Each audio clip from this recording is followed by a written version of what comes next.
Vamos ler um texto da palavra, irmãos. Eu quero falar sobre algo nessa noite e depois quero orar por vocês. Fique de pé, nós vamos ler o capítulo 13 do livro de Juízes, Juízes 13. Nós vamos ler alguns versos desse texto. E eu quero falar sobre a incapacidade. Quando somos incapacitados pelo pecado, como que o pecado é uma força que incapacita o homem, que impede o homem de fazer aquilo que é o projeto de Deus. Mas vamos ler então, a partir do primeiro verso, capítulo 13, vamos fazer uma leitura aqui. E os filhos de Israel tornaram a fazer o que era mal aos olhos do Senhor, e por isso ele os entregou nas mãos dos filisteus durante 40 anos. E havia um homem de Zorá, da linhagem de Dan, chamado Manoá, cuja mulher era estéril e não tinha filhos. E o anjo do Senhor apareceu a essa mulher e lhe disse: eis que você é estéril e nunca teve filhos, mas você ficará grávida e dará à luz um filho. E por isso tenha cuidado e não beba vinho, nem bebida forte, e não coma nenhuma comida impura. Porque eis que você ficará grávida e dará à luz um filho, sobre cuja cabeça não passará navalha. E o menino será nazireu, consagrado a Deus, desde o ventre de sua mãe. E ele começará a livrar Israel do poder dos filisteus. E então a mulher foi ao seu marido e lhe disse: um homem de Deus veio falar comigo, a sua aparência era semelhante à de um anjo de Deus. E era tremenda. Não perguntei de onde ele vinha, e ele não me disse também como se chamava. Porém ele me disse: eis que você ficará grávida e dará à luz um filho. Por isso não beba vinho, nem bebida forte, nem coma coisa impura. Porque o menino será nazireu, consagrado a Deus, desde o ventre materno até o dia de sua morte. E então Manoá orou ao Senhor, dizendo: meu Senhor, eu peço que o homem de Deus que enviaste venha outra vez e nos ensine como devemos fazer com o menino que há de nascer. E Deus ouviu a voz de Manoá, e o anjo de Deus veio outra vez à mulher, quando ela estava sentada no campo. Porém Manoá, o marido, não estava com ela. E a mulher se apressou, correu e deu a notícia ao seu marido. Ela disse: eis que apareceu aquele homem que falou comigo no outro dia. Então Manoá se levantou e saiu e seguiu a sua mulher. Quando encontrou o homem, perguntou: você é o homem que falou com esta mulher? E ele respondeu: sim, sou eu. E então Manoá disse: quando se cumprirem as palavras de que você falou, qual será o modo de viver do menino e o seu serviço? E o anjo do Senhor disse a Manoá: a sua mulher deve se guardar de tudo o que eu disse a ela, e não deve comer nada que proceda da videira, não deve beber vinho, nem bebida forte, nem comer nada que seja impuro. Ela deve observar tudo o que lhe ordenei. Então Manoá disse ao anjo do Senhor: permita-nos convidá-lo a ficar conosco, queremos preparar um cabrito para você.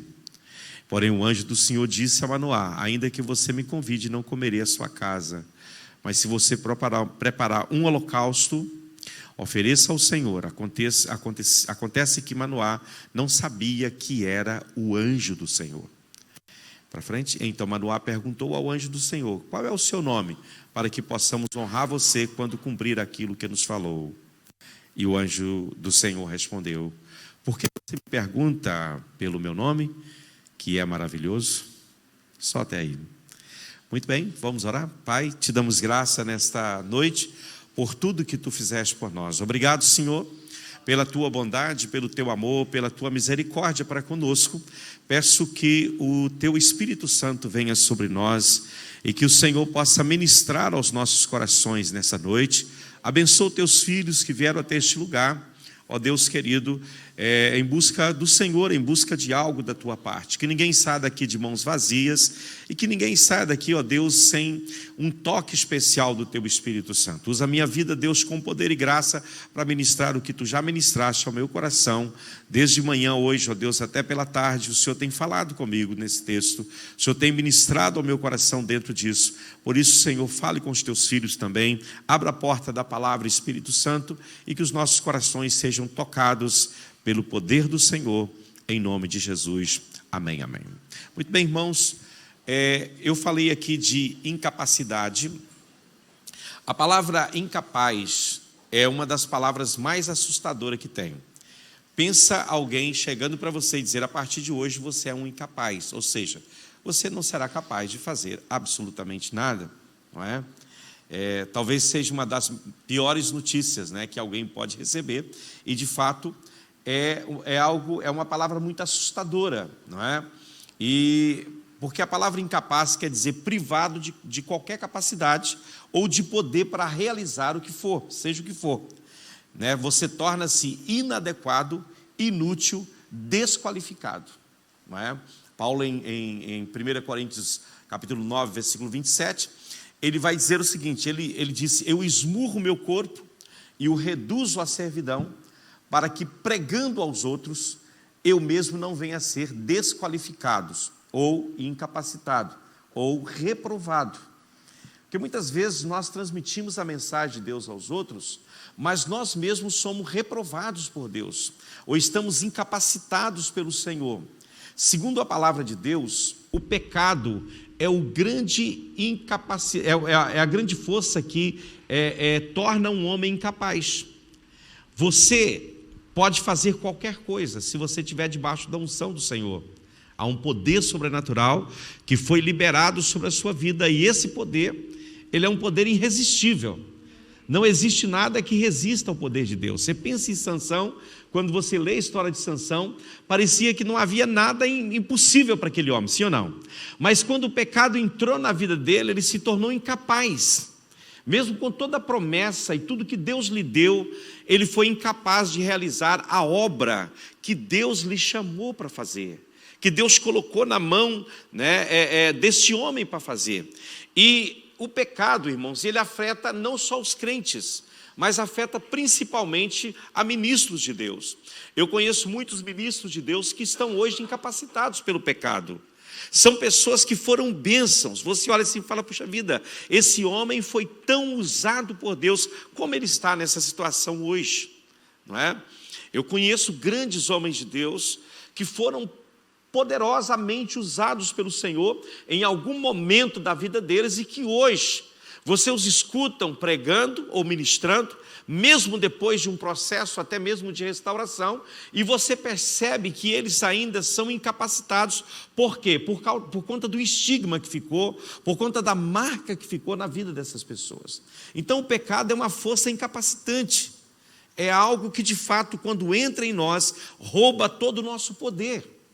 Quando nós pecamos contra Deus e vivemos na prática do pecado, isso rouba todo o nosso poder, toda a nossa utilidade. Você se torna um inútil, não é? Você se torna alguém vazio, sem força, completamente árido, né? O pecado remove toda a habilidade para cumprir os propósitos eternos de Deus. Às vezes você vê uma pessoa que tem tudo para dar certo e não dá, vive andando em círculo. A palavra do Senhor, ao referir-se a Israel, fala algo muito interessante.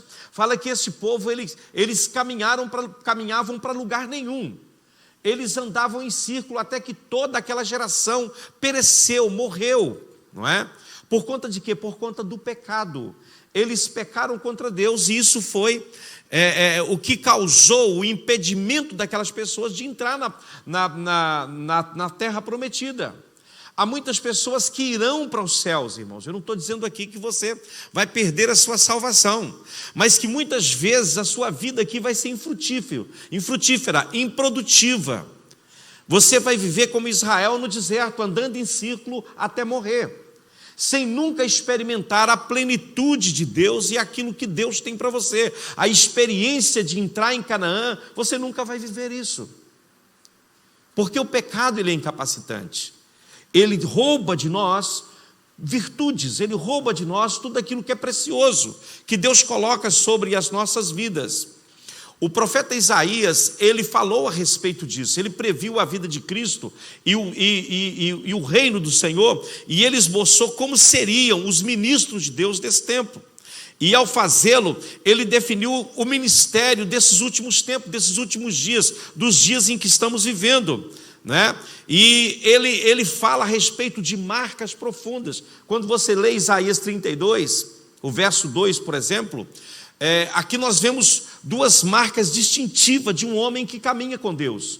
Primeiramente, esse homem, ele tem um espírito de discernimento. Ele consegue compreender o mundo que ele está e o que está à sua volta. A Bíblia vai dizer que o espiritual discerne bem todas as coisas e não é discernido por ninguém. E em segundo lugar, Isaías, nesse verso aqui que está diante de nós, ele fala que o homem de Deus, ele é capaz, né, o homem justo que caminha com Deus, ele consegue ouvir a voz de Deus, por isso ele não anda sem orientação. Muitas vezes nós vemos pessoas desorientadas, porque vivem na prática aberta do pecado. Ele não consegue vencer o pecado que assedia e que muitas vezes tira dele a capacidade de caminhar, de fazer as coisas bem, não é? Uma pessoa assim é marcado por três coisas principais que o Senhor ministrava hoje pela manhã, enquanto eu orava, Deus ministrava ao meu coração. Primeiro, essa pessoa perde o discernimento. Você vê uma pessoa que anda na prática do pecado, ele não consegue discernir as coisas. Uma vez eu estava lendo um livro e apareceu uma frase, eu não lembro bem o título do livro, o livro falava sobre a questão da incapacidade mesmo diante de fatos e situações adversas. Não lembro aqui o título do livro, mas eu me lembro muito de uma frase que estava ali. O autor perguntava por que uma pessoa, quando está perdido no deserto com sede, ele bebe areia pensando que é água. E a resposta dele foi por falta de discernimento. Ele perdeu a capacidade de discernir entre uma coisa e outra. Não é? A sua fraqueza espiritual faz com que ele não consiga entender bem as coisas. E hoje existem muitos cristãos que perderam o discernimento espiritual. Não conseguem discernir o que é certo e o que é errado. Nós muitas vezes fazemos as coisas e não nos damos conta que estamos indo na contramão de Deus. E que ninguém pode bater contra Deus e permanecer de pé, irmãos. Ninguém pode enfrentar Deus, é impossível. Você não é maior do que Ele. O texto vai dizer, a palavra do Senhor vai dizer, porventura tentaremos o Senhor, somos nós porventura mais forte do que Ele. Paulo vai dizer isso em 1 Coríntios. Somos nós porventura mais forte do que Ele. Somos mais capazes do que Ele. Então essa perda de discernimento, eu olho às vezes para cristãos e vejo gente onde ele está. Como é que ele não consegue entender aonde é que ele está e o que ele está fazendo? Mas isso é o pecado te tira essa capacidade de perceber e de discernir as coisas com clareza. Outra coisa que o pecado faz com a gente, ele nos torna surdo à voz de Deus. Parece que tudo que você ouve não entra em você. Você está num culto onde a palavra está sendo pregada, mas você faz, parece que não é com você que Deus está falando. Você está surdo, você ouve de fato como Jesus fala com os fariseus, não é? Jesus, ao referir-se aos fariseus, ele vai dizer, ouvis de fato, mas não compreendeis. Vedes de fato, mas não percebeis. E a palavra não desce para o coração de vocês, para que vocês sejam salvos. Há um impedimento em vocês. E lá em Isaías 59, o Senhor vai dizer que o que afasta-nos dele é exatamente o pecado. A minha mão, diz o texto, não está encolhida e nem o meu ouvido agravado para não poder ouvir, mas os vossos pecados e as vossas iniquidades faz separação entre vós e o vosso Deus. Olha o texto. Separação entre vocês e o seu Deus. E o pecado que vocês cometem leva a esconder o seu rosto de vocês para não ouvir os seus pedidos. Eu vejo pessoas hoje que dizem, eu oro, não passa nada. E não vai passar, irmão. Porque o problema está na raiz aí. Você precisa mudar. Precisa haver uma transformação, uma mudança espiritual na sua vida. E uma terceira coisa que acontece com pessoas que perdem completamente, vivem na prática do pecado, é que ele passa a distorcer a verdade. Eles passam a diluir a verdade. A verdade não é mais absoluta na vida dessas pessoas. Eles sempre inventam um jeitinho para burlar ou para tentar de alguma maneira interpretar as escrituras para que elas conformem com a sua prática pecaminosa. Isso é muito triste, não é? E por que eu estou dizendo tudo isso antes de entrar no nosso tema? É porque a história de Sansão fala exatamente disso, de um homem que perdeu o discernimento, que não ouviu mais a voz de Deus e que distorceu a verdade e esqueceu de tudo que ele havia recebido. Uma das histórias bíblicas mais tristes para mim, um dos livros mais difíceis de se ler para mim, é o livro de Juízes. É um livro difícil, porque ali você vê exatamente a condição do homem, né? Quando nós não percebemos onde estamos. Você vê Deus abençoando o povo pecando contra Deus, o povo caindo, o povo clamando, Deus estendendo as mãos, o povo pecando contra Deus, e é um círculo vicioso, né? E você vai ver que o nosso texto, no capítulo 13, vai dizer: e novamente Israel pecou contra o Senhor, e fez o que desagradou aos seus olhos. E se você ler o livro de Juízes, você vai ver isso interminavelmente.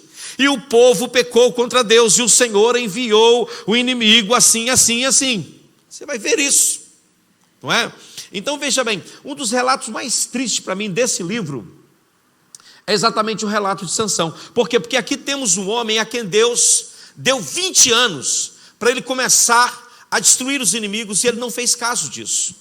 Deus lhe deu isso, mas no final ele foi derrotado pelo inimigo. A história de Sansão é uma ilustração do texto que eu citei anteriormente em 1 Coríntios capítulo 9, versículo 27, né? Porque Sansão, ele foi um náufrago na fé. Ele naufragou, ele foi desqualificado. Ainda que ele aparece lá em Hebreus como na lista dos heróis da fé, mas ele foi um desqualificado, não é? Ele caiu quando deveria estar de pé, e isso é aviso para nós. Em 1 Coríntios 10, versículo 12, Paulo vai dizer: aquele que está em pé, cuidado para não cair. Tenha cuidado. Nós devemos estar atentos a isso, minha gente. Ninguém está livre de pecar, ninguém está livre de perder a visão e de voltar, e muitas vezes praticar coisas que você não fazia. Você muitas vezes vai se surpreender. Eu vejo pessoas dizendo: pastor, fica tranquilo, eu me conheço. Você está completamente enganado, você não se conhece. Você faz uma ideia de quem você é. Quem te conhece é Deus, e se Ele mandou você ficar atento, aleluia, você vai ver várias vezes Jesus falando: vigiai, vigiai, vigiai, vigiai. Por que Ele está falando disso? Porque nós somos tendenciosos a confiar em nós mesmos, a confiar que não, deixa tranquilo, eu sei o limite, eu sei quando parar com essa coisa, e não sabe. Sabe qual é o maior problema do viciado? É que ele nunca acha que ele é viciado. Ele sempre acha que no momento que ele quiser, ele para, até descobrir que está no abismo, que não consegue voltar mais. Isso é qualquer vício, não é? Seja qualquer um deles, né? Desde cocaína até pornografia, porque tudo isso é vício, não é? Você acha que sempre você pode pôr o pé no freio, o pé no travão e dizer: não vou para frente em relação a isso, eu sei quando parar. Não sabe. Você vai viver para se dar conta de quão enganoso é o seu coração e os seus pensamentos.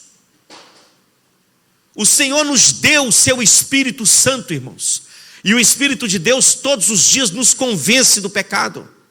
Todos os dias Ele está do nosso lado, mostrando que nós de nós mesmos não vamos conseguir. Nós precisamos de Deus para vencer as batalhas que estão diante de nós.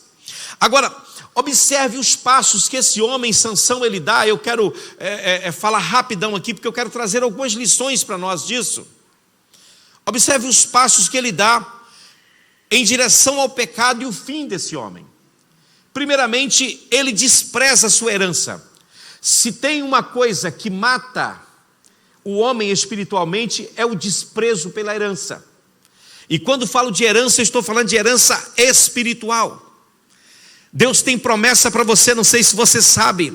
Lá em Romanos capítulo 8 diz que nós somos herdeiros de Deus e co-herdeiros com Jesus Cristo. Nós temos uma herança maravilhosa no céu. E quando você não reconhece que você tem uma herança, quando você despreza como o filho pródigo fez, você está correndo o risco de ir comer com os porcos. Sansão nasceu num lar piedoso, irmão, num lar de crentes. Os pais de Sansão eram homens, era um casal de oração. Os seus pais não eram pais qualquer. Você vai ver que Deus aparece para eles. Isso quer dizer que havia uma conexão deles com Deus. Havia aqui uma vida no altar. De alguma maneira essa gente chamou a atenção de Deus. E observe que não foi qualquer anjo que veio aqui. Foi o próprio Cristo, foi uma teofania de Jesus, uma aparição do Senhor ali para aquela mulher. E o desejo do coração dela era ser mãe, e ela não podia ser mãe. O anjo aparece para ela, o Senhor Jesus aparece para ela e diz: olha, você vai gerar um filho, você vai gerar um filho, e esse filho será um filho especial. Ele será nazireu de Deus. O que quer dizer nazireu? Quer dizer separado. Ele será separado desde o ventre dele. Eu conheço muitas pessoas que Deus já falou com eles: olha, eu te escolhi desde o ventre.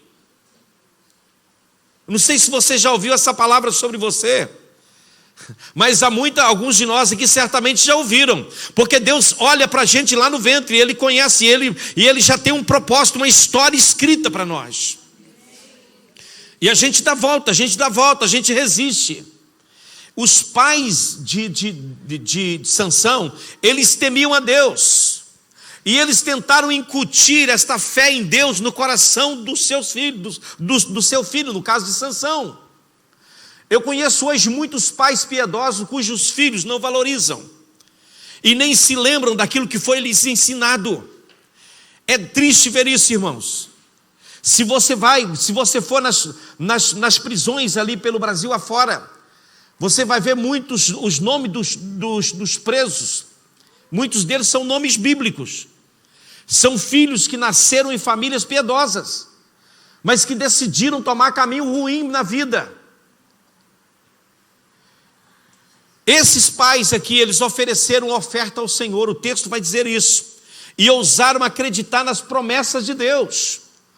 Quando Deus falou com a esposa de Manoá, ela vai crer no Senhor. Ela tanto crê que ela fala com o marido: olha, apareceu-me um homem lá no campo, eu não sei o nome dele, mas ele me apareceu, aleluia, e ele diz que eu vou gerar um filho, ele diz que esse filho vai ser especial. E o Manoá, ele não duvidou da sua esposa: mulher, isso é bobagem sua. Não, quando a mulher falou, ele disse: então, olha, eu vou orar a Deus, para que Deus mande esse homem novamente falar conosco, aleluia, para que a gente saiba como cuidar desse menino, como cuidar dele. Ô irmão, isso não é maravilhoso? Deus nos dá um presente e muitas vezes não sabemos como usar esse presente, não é? Quantas pessoas são agraciados pelo Senhor e não sabem como cuidar disso? É ou não é? Deus tem te dado tanta coisa, irmão. Você acha que você é saudável por você mesmo? Você acha que você está aqui é por você mesmo? Você acha que você tem trabalho e força para trabalhar por você mesmo? Nós somos como aquele rico insensato, lá da parábola de Lucas 12. Ele diz, Jesus vai contar a parábola e vai dizer: olha, um homem, a sua plantação, ele era muito rico, mas a sua plantação produziu muito. Por que a plantação dele produziu? Porque Deus mandou chuva no tempo certo.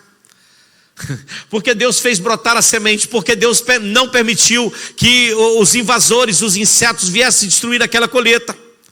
Ele conseguiu colher, mas ele não reconheceu que aquela dádiva era de Deus. Quantas vezes Deus nos dá as coisas, mas não reconhecemos que é Ele que está nos dando.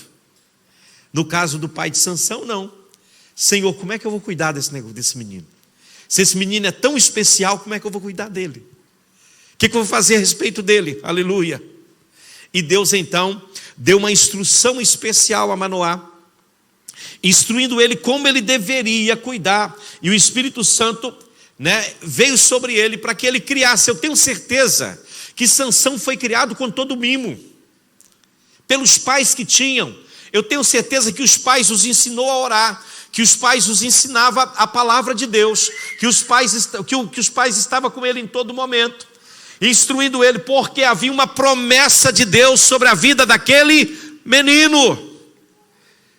Ele não era alguém, uma pessoa simples. O Espírito de Deus estava sobre ele, aleluia. A Bíblia vai dizer isso. Oh, aleluia. Sansão era para ser nazireu. Lá no capítulo 6 de Números, nós vemos aí como que o nazireu deveria se portar. Ele não podia beber bebida alcoólica, ele não podia tocar num cadáver, e a marca dele era deixar o cabelo crescer.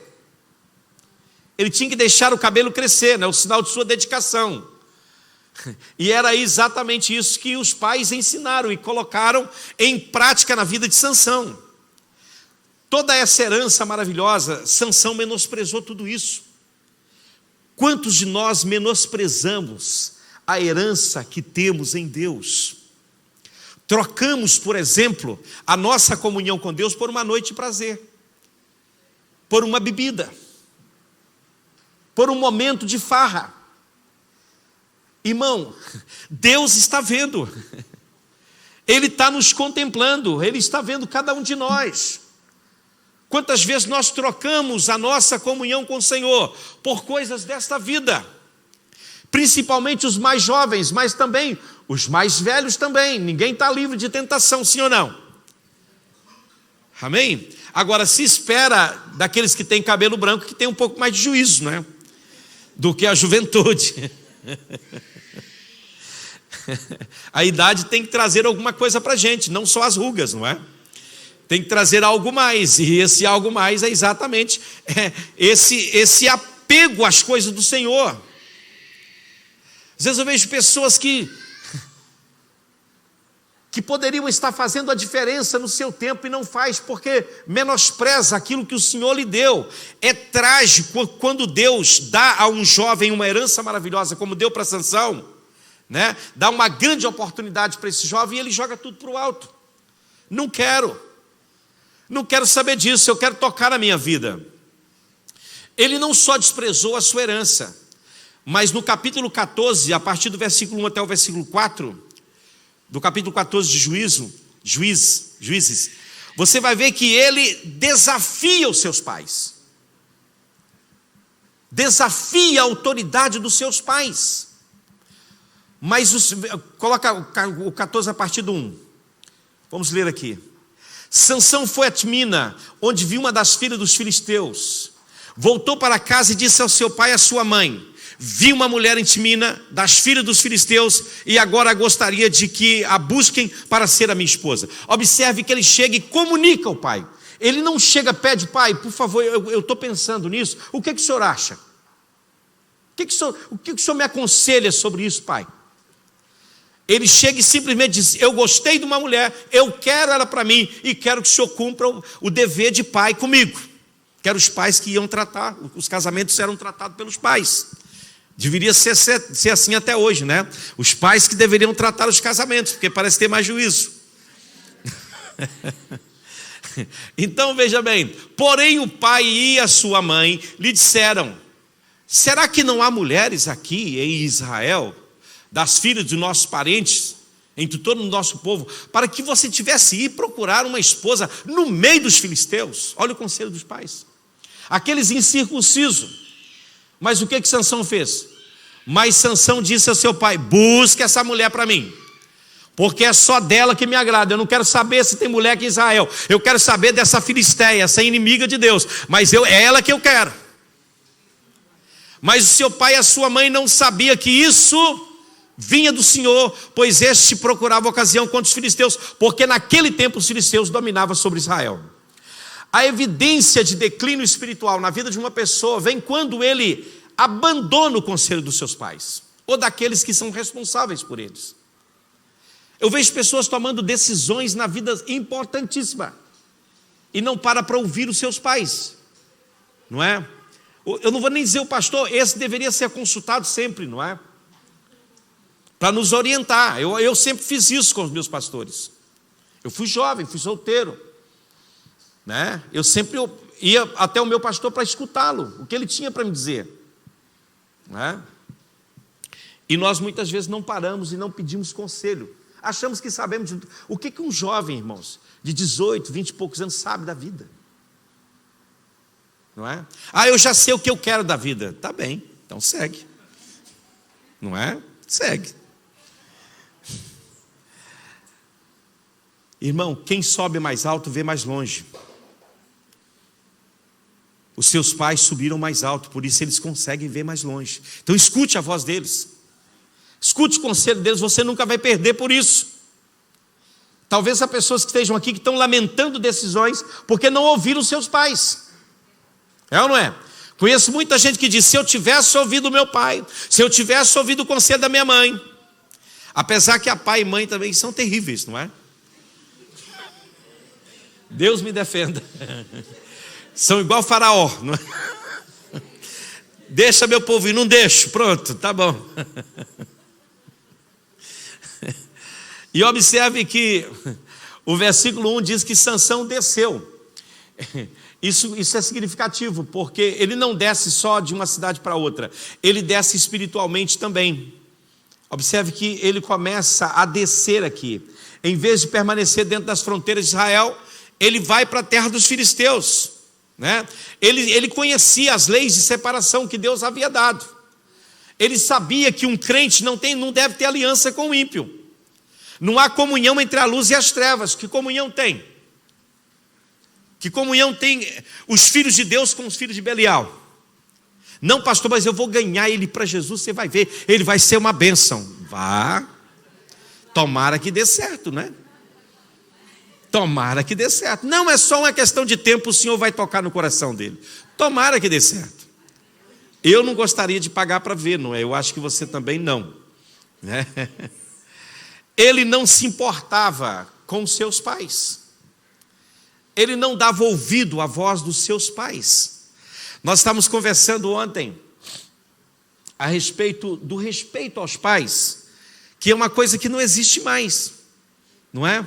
É cafona hoje você ficar com aquela coisa, não é? Eu me lembro que a gente tinha que tomar bênção ao pai todo dia, ao levantar e ao deitar. E lá em casa a gente era muito menino. E já estava deitado e a casa era aquelas casas de comunheiro aberta assim por cima. O que falava num quarto, escutava no outro. Só escutava menino, benção pai, Deus abençoe. Eu era dos mais novos, eu tinha que esperar a minha vez, não é? Até que chegava a minha vez, benção pai, Deus te abençoe meu filho. No outro dia cedo, benção pai, beijo na mão, Deus te abençoe. E a gente era tão abençoado, não é? Eu acho que é uma coisa boa que perdeu-se. Porque a Bíblia fala que os pais, eles têm essa autoridade para abençoar os seus filhos. Não é? Aleluia. Que possamos parar e voltar a isso aqui. Isso não é ser cafona não, irmãos. Isso é viver o que a Bíblia ensina. Esse honrar pai e mãe é o primeiro mandamento com promessa. Para que te vá bem e viva muitos anos sobre a terra. Quem não honra pai e mãe está morrendo mais cedo. Quem não honra pai e mãe está morrendo mais cedo, irmão. Viu? A vida é curta para aqueles que não honram pai e mãe. Agora, para além de não fazer caso da herança, desrespeitar os seus pais, no versículo 5 ao 20 do capítulo 14, diz que Sansão contaminou o seu corpo. Ele vai indo para a casa da namorada, ele vê um leão, voltando aliás, ele vê um leão, não é? E ele mata aquele leão. Aí 6 meses depois ele volta para consumar o casamento. E o que acontece? O leão estava morto. E dentro do leão tinha mel. As abelhas tinham feito, né, a sua colmeia dentro daquele leão, daquele cadáver de leão. Mas a Bíblia ela diz lá em Números 6, versículos 6 a 9, que o nazireu não podia contaminar-se com nenhum tipo de cadáver. Mas ele faz isso de propósito, irmão. Tem pessoas que quebram a lei de Deus de propósito. Ele sabe que é errado. Quem não sabe que adultério é errado? Quem não sabe que mentir é errado? Quem não sabe que lançar a mão naquilo que não é seu é errado? Quem não sabe isso? Olha, irmão, a gente sabe, sim ou não? Sim, senhora. Nós sabemos que as coisas são erradas, nós sabemos que Deus não quer. Você não precisa muitas vezes nem ser muito crente, mas você tem as leis morais escritas em você. As próprias leis morais dizem que você não deve fazer determinadas coisas. Amém? Porque você pode dizer assim, pastor, isso é lá na lei de Moisés. Sim, as leis cerimoniais cessaram. As leis de propriedade cessaram, mas as leis morais não. Não, senhores. não é? E dentre as leis morais, né, existe uma lei moral que eles estão dizendo, não, isso é lá do Velho Testamento, que é dizimar, que é entregar os seus dízimos e as suas ofertas. Isso não é lei cerimonial, irmãos, isso é lei moral. Isso tem que continuar, tem que ter continuidade, não é? É o que as Escrituras dizem. Agora, ele não está nem aí para isso, para o que a palavra de Deus ensina, para aquilo que o Senhor fala. Quantas vezes nós não estamos nem aí para aquilo que o Senhor fala? Não é? Eu sei que na Bíblia está escrito lá, mas olha, é só uma vez, não é? E essa primeira vez, vem a segunda vez, vem a terceira vez e vem mais vezes, e você acaba por se perder completamente, não é? O mel era docinho, não era? Ele enfia a mão dentro da carcaça do leão e pega o mel e come. Ele se contamina. Eu não posso dizer que foi proposital, mas eu acho que foi. Examinando um pouco o caráter desse homem e de muitos homens que se diz homens de Deus hoje, o que tem? Isso é só um mel. Deus falou isso, mas ele não leva isso muito a sério, não. Irmão, a palavra de Deus é para ser levada a sério e ao pé da letra. Você não pode menosprezar a palavra do Senhor em hipótese alguma. Aleluia. Você tem que temer diante da palavra de Deus, porque ela é a verdade. Hoje ela é a verdade que te liberta, naquele dia ela vai ser a verdade que vai te condenar. Hoje a verdade liberta você, tem esse poder libertador. Se você crê na verdade, conhecer a verdade, ela vai te libertar. Mas se você passar para o outro lado da vida, essa verdade já não pode te libertar mais, ela vai te condenar. Jesus fala no capítulo 3 de João, ele vai dizer, olha, aqueles que pecam, não é? Eu não julgo ninguém. O que vai julgar vocês são as palavras de Deus, naquele dia. O céu e a terra passam, mas as palavras de Deus permanecem. O que está escrito naquele dia, Deus vai usar a sua palavra como forma de julgamento, sim. Então a verdade hoje te liberta, mas naquele dia, naquele grande dia, ela poderá ser um instrumento de condenação. Agora, para além disso, ele desprezou outra coisa, ele desprezou o aviso de Deus. Deus deu um aviso a este homem. No capítulo 15, né, do livro de Juízes, este é um capítulo no que aparece ser um capítulo de vitória, mas conclui com um homem forte, exausto e orando por água. Sansão orou 2 vezes só na vida dele, que está registrado. Essa aqui por água, e na última, quando ele queria força para matar os filisteus. Nunca foi um homem de oração, como muitos jovens hoje não são de oração, não importam com isso. Eu não sei como alguém consegue viver uma vida cristã sem oração, irmãos. É possível vida cristã sem oração? É possível vida cristã sem o contato com a palavra? Isso é uma grande bobagem, pensarmos nisso, gente. Pastor, mas tem que ter paciência com os jovens. Não, não tem que ter paciência. Nem com os jovens, nem com os mais velhos. Você precisa ter uma vida de oração, sim. Você precisa ter uma vida com Deus, sim. Você precisa, porque isso é a forma de você se livrar do mal. Você só pode se livrar do mal se você tiver uma vida com Deus. Não é? Uma vida com Deus. Eu lembro quando a gente era criança, meu pai era crente, eu demorei um pouco para me converter, ele fazia culto doméstico com a gente. E eu não entendia que negócio de culto doméstico, levantar cedo para ler Bíblia. Eu olhava para aquilo e falei, gente, que religião mais estranha é essa? Mas como aquelas palavras moveram, tocaram, não é? Na minha vida, na vida dos meus irmãos.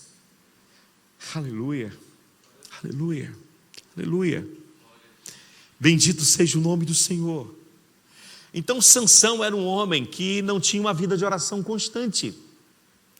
E hoje muitas pessoas não têm uma vida de oração constante e querem ter vitória nas suas vidas. Isso é impossível.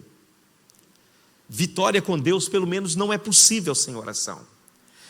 E por último, Sansão, no capítulo 16, ele brinca deliberadamente com o pecado. Ele chega pertinho do abismo e brinca de uma forma deliberada com o pecado. Que triste é isso. quando o cristão, ele brinca deliberadamente com o pecado. Ele sabe que é pecado, mas ele vai brincando. Não vai acontecer nada. Eu vou sair como das outras vezes, não é isso que ele vai dizer? Não é? Qual o segredo da sua força, Sansão? A minha força é, se você me amarrar com 7 cordas novas, eu vou ficar mais fraco.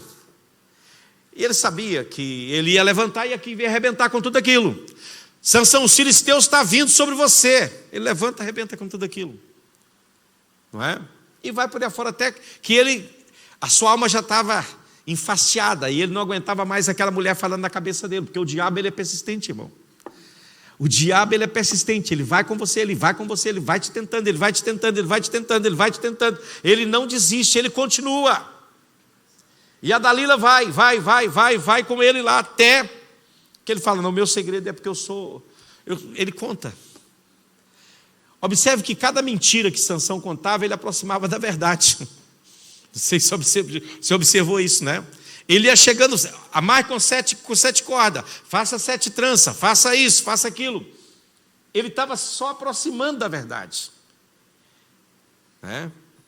E era o momento que o inimigo estava à espera, não é? Eu fico surpreso em ver como que um homem de Deus pode estar dormindo no joelho de uma mulher perversa como esta, não é? Mas isso acontece quando as pessoas decidem seguir o seu próprio caminho e rejeitam os conselhos de Deus. Você acaba por dormir no colo do inimigo. Está ali deitadinho, tranquilo no colo do inimigo. E achando que não vai passar nada, irmão. Não vai passar nada. Né? E a Dalila ali 3 vezes, vai tentando, não é? Se nós lermos Provérbios, coloca Provérbios no capítulo 7, versículo 21 a seguir. Estava lendo esse texto, eu achei muito interessante. Vai falar aqui, ela o seduziu com as suas muitas palavras, com as lisonjas dos seus lábios, o arrastou. E no instante ele a seguiu, como um boi que vai para o matadouro, como um animal que corre para a armadilha, até que uma flecha lhe atravessa o coração. Ele era como a ave que corre para dentro do alçapão, sem saber que isso lhe custaria a vida. Agora, meu filho, escute o que eu digo e dê atenção às palavras da minha boca. Olha que coisa interessante. Não deixe que o seu coração se desvie para os caminhos desta mulher. E não ande perdido nas suas veredas, porque a muitos ela feriu e derrubou. E são muitos os que por ela foram mortos. Último verso. A casa dela é o caminho para o abismo e desce para a câmara das mortes. É terrível isso, não é? Pois é, ele dormiu quando deveria estar acordado, não é? E a advertência que Jesus deixou para os seus discípulos, ela serve para nós agora. Abra os seus olhos, esteja atento. Nós estamos vivendo num tempo difícil, meus irmãos. E uma palavra como essa que eu estou pregando para vocês aqui, pode livrar você, se você der ouvido, de coisas piores que estão por vir. Eu tinha uma outra palavra preparada, que desde domingo eu tinha preparado para ministrar hoje aqui. Mas o Senhor hoje me deu esta palavra, eu estava meditando nela. Eu disse, Senhor, é esta palavra. E o resto da história desse homem, estou encerrando, mostra o fim trágico do crente que não permite que Deus controle a sua vida. É triste quando você quer o controle da sua vida, quando você quer ser o Senhor da sua vida, quando você quer ditar as coisas da forma como você acha que deve ser. A partir do versículo 20 desse capítulo, Sansão não faz nada além de perder.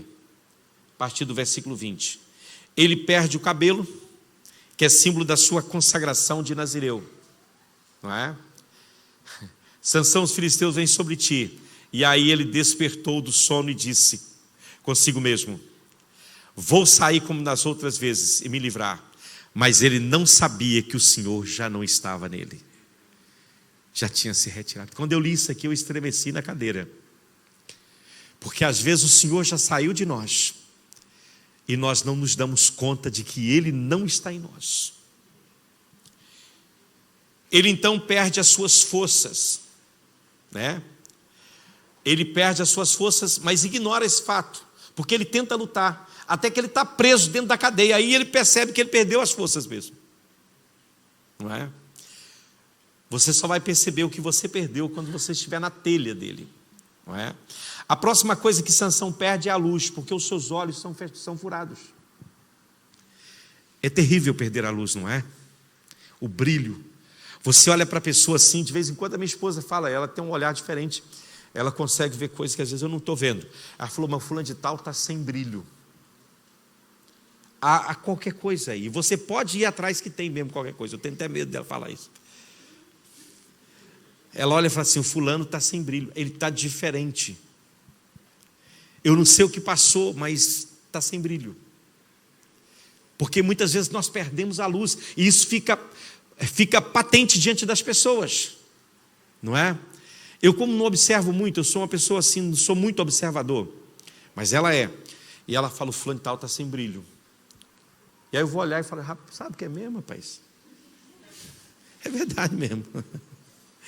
Outra coisa que nós perdemos, que o Sansão perdeu, foi a sua liberdade, porque ele agora é amarrado com algemas. Ele perde a sua liberdade. Ele também perde a sua utilidade para o Senhor, porque ele acaba num moinho moendo trigo para os filisteus. Imagina um homem de Deus moendo trigo para os filisteus. Não dá tristeza isso, irmão? O que vocês acham? Mas sabe que é isso que muitos estão fazendo? Estão moendo trigo para os filisteus, quando deveriam estar pregando a palavra, falando de Jesus, anunciando a palavra de Deus. Aleluia. Outra coisa que Sansão perdeu também foi o seu testemunho, né? Porque ele foi motivo de chacota. Já pensou? Os filisteus falaram, traga lá Sansão, na nossa festa aqui, vamos aproveitar para dar boas gargalhadas com ele. Coisa triste, irmão, quando o servo de Deus, a igreja do Senhor, se torna motivo de chacota. As pessoas ficam rindo dos crentes. Não sei se vocês já viram isso, mas olha, hoje até os crentes estão rindo dos crentes, não é? A esses crentes aí humoristas, não é? Esses camaradas que, como é que faz? Eles são humoristas aí, faz brincadeira com as coisas, com coisa séria, né? Eu não sei como é que essa gente vai chegar diante de Deus. Eles brincam com coisa muito séria, irmãos. Eles brincam com língua estranha, eles brincam com batismo com o Espírito Santo, eles brincam com dom de profecia, eles brincam e brincam e brincam, e a gente de muitos dá gargalhada das brincadeiras. Eles brincam com passagens bíblicas, eu fico, Jesus, porque eu tenho tanto temor diante da palavra de Deus, diante das coisas do Senhor, e eu acho tão difícil, não é? E as pessoas brincam, usam textos bíblicos e fazem anedota do texto bíblico. É triste isso, porque isso é algo que é contrário ao Senhor, mas nós é que estamos dando esta pega, essa deixa para o inimigo zombar de nós, por conta do nosso mau testemunho. Agora eu quero deixar aqui algo, irmãos, que é evidente que Sansão se arrependeu de seu pecado, pois Deus lhe deu a força mais uma vez. Você vai ver que no final ele vai matar os filisteus, né? O cabelo de Sansão começa a crescer, Deus responde a sua oração, ele derrota os filisteus, né? Mas ele é eliminado, na derrota dos filisteus ele também é eliminado. Às vezes isso parece que não traz glória e nem honra nenhuma para ninguém, quando você cai junto com os seus inimigos, não é? O interessante é o seu inimigo cair e você ficar de pé, isso que é interessante. Agora, você cai junto com o inimigo, pode parecer heroísmo, né? Mas não traz glória para Deus. Eu não vejo aqui muita glória para o Senhor nisso aqui, não é? Agora, eu quero só trazer para vocês algumas lições importantes e a gente encerra.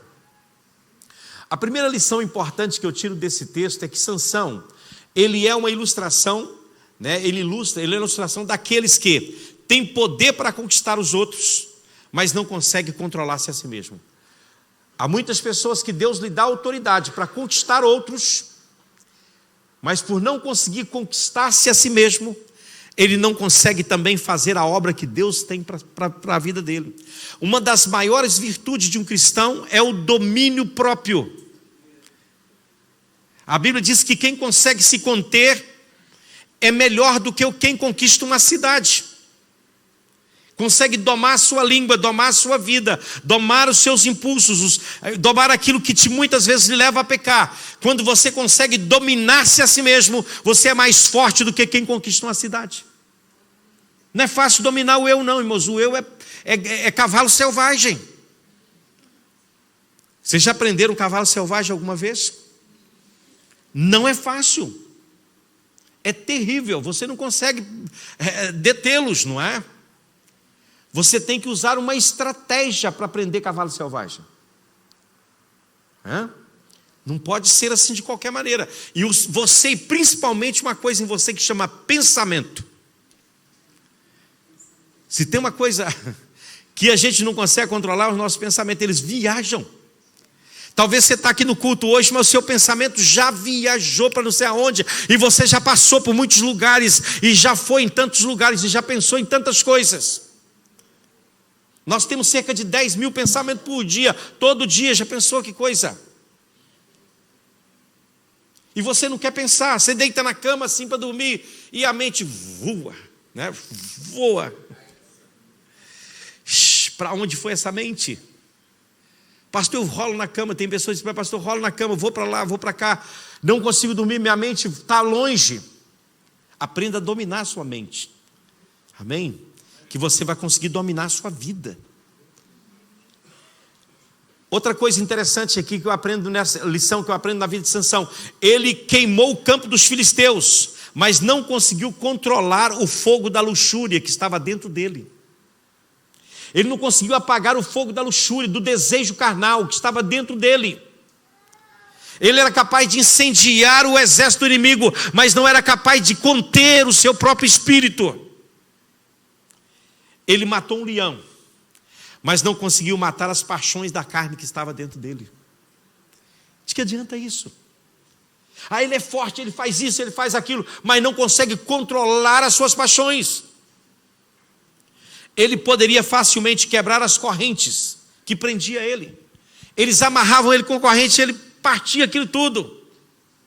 Mas não conseguiu romper com as correntes do pecado que continuava na vida dele. E que trazia ele cativo, trazia sua alma cativa.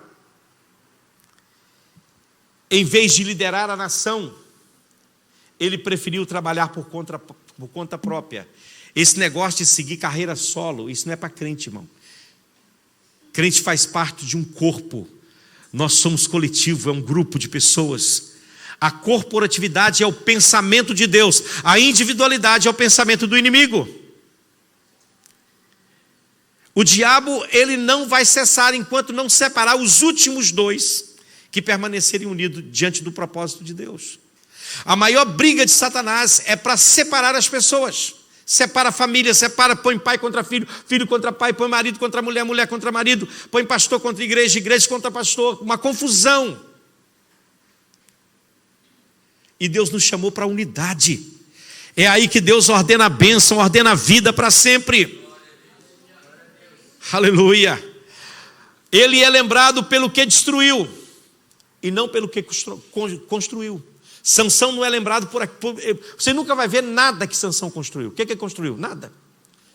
Quando você lê a história de Sansão, você só vê o que? Destruição, queima a vinha, derruba a porta, e derruba isso, e derruba muro, e mata leão, e faz isso, e faz aquilo. Construiu nada. Tem gente que é lembrado por aquilo que destrói, não por aquilo que constrói. É triste, mas é real. Ele carecia de disciplina e direção. Sem isso, sua força não poderia jamais alcançar o propósito. Ele não conseguiu dominar os impulsos que surgiam no íntimo do seu coração e que causou a sua morte 20 anos depois. E que foi a sua desgraça. Irmãos, nós nascemos para um propósito. E Deus tem um propósito em nossas vidas. Não vamos perder de vista isso. Não vamos deixar que o pecado nos incapacite, nos torna incapazes. Vamos levantar a nossa cabeça, vamos lutar. Amém? Deus colocou uma missão na sua mão. Vamos ficar de pé. Deus colocou uma missão na sua mão. Uma missão de conquistar. Nós não podemos jamais voltar atrás, não podemos jamais perder o foco. Vocês estão aí? Não deixe que o pecado tire o brilho do seu rosto. Não deixe que o pecado faça você voltar atrás e perder o propósito. Uma vida sem Deus não vale a pena, irmãos. Não vale a pena. Uma vida distante de Deus, vivendo do prazer deste mundo, não vale a pena. De que adianta você ganhar o mundo inteiro e perder a sua alma? Adianta alguma coisa? Não, senhores, não adianta nada. Nós precisamos de entender qual é o propósito de Deus para nós e abraçar a nossa herança, a herança que Deus trouxe para nós, o seu propósito para as nossas vidas. Nós somos chamados para um propósito e que Deus possa nos usar para cumprir isso. Você não cumpre isso, irmãos, vivendo como o mundo vive. Você precisa ser um crente de verdade, abandonar o pecado, abandonar os erros. Paulo vai dizer lá no texto que eu citei de 1 Coríntios capítulo 9, versículo 27, ele vai dizer: eu faço isso, eu esmurro meu corpo, eu reduzo a servidão, para que falando aos outros eu mesmo não venha perder o brilho. E aí no capítulo 10 ele vai dizer o que impede o crente de continuar. Se você ler o capítulo 10, você vai ver o que incapacita o crente.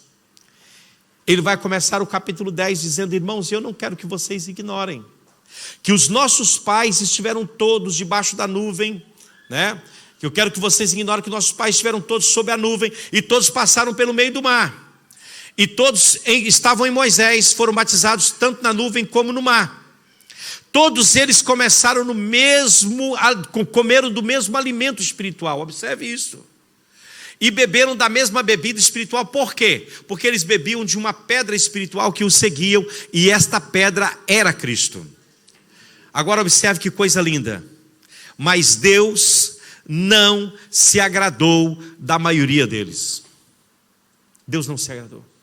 Razão pela qual, o que aconteceu com eles?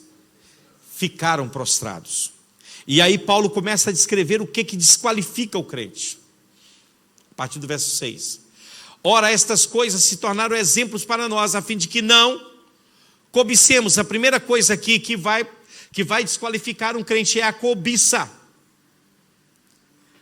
É a cobiça.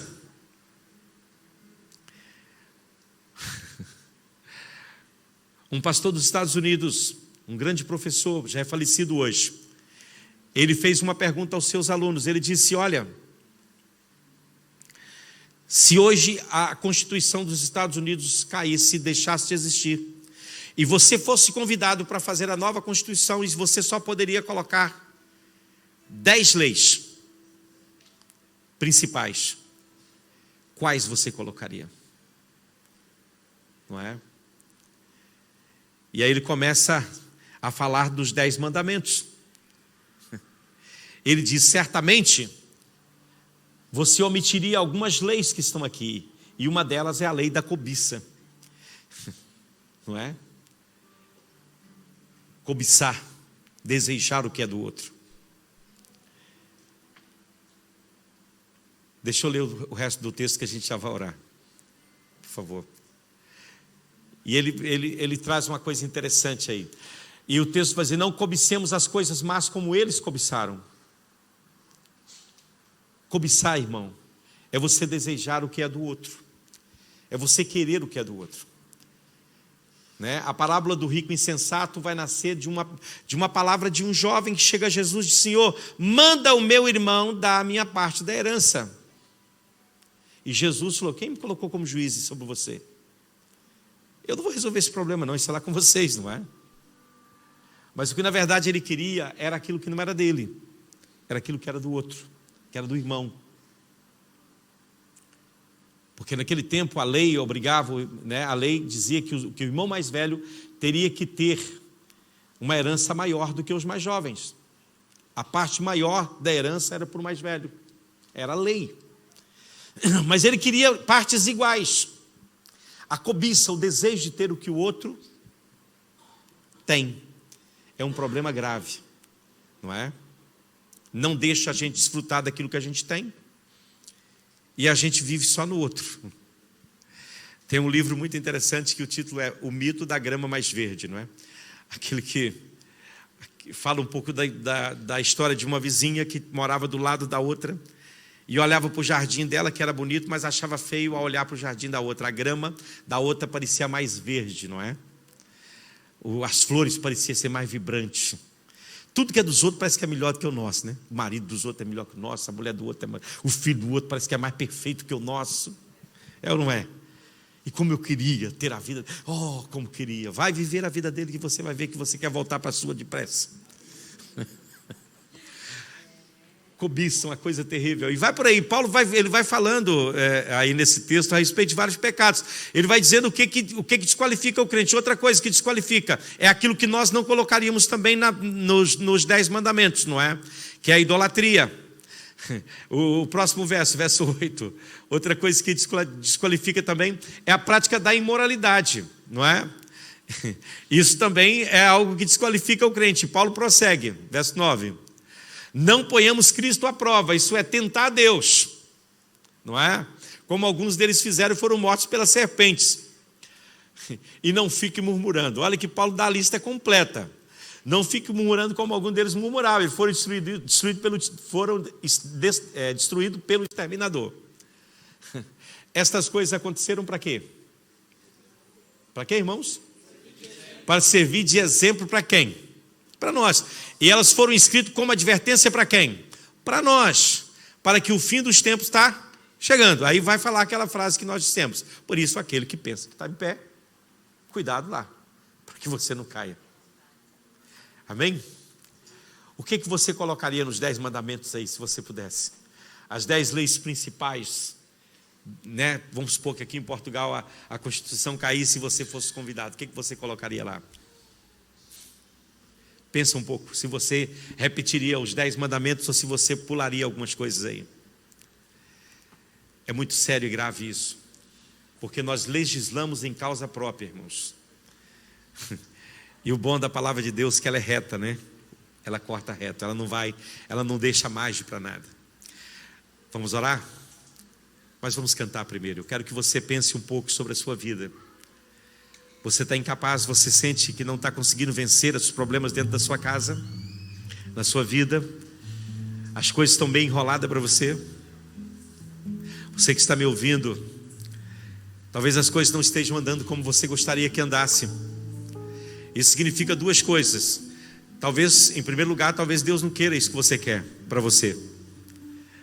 Segundo, talvez pode haver algum pecado que está te incapacitando de viver o que Deus tem para você. Porque quando você está na presença de Deus, não há restrição para quem está diante do Senhor. Irmão, não há restrição, entenda. Entenda isso. Quando você está fazendo a vontade de Deus, não há restrição. O que você quer do Senhor nessa noite? Qual é o seu pedido que você quer fazer? Você tem andado em círculo, tem vivido vendo a vida ir para baixo numa espiral descendente. Você não vê as coisas prosperando. E não estou falando de prosperar na perspectiva humana. Pode cantar, irmãos. Estou falando de prosperar na perspectiva espiritual. Preciso de ti. É isso aí. Nós precisamos do Senhor.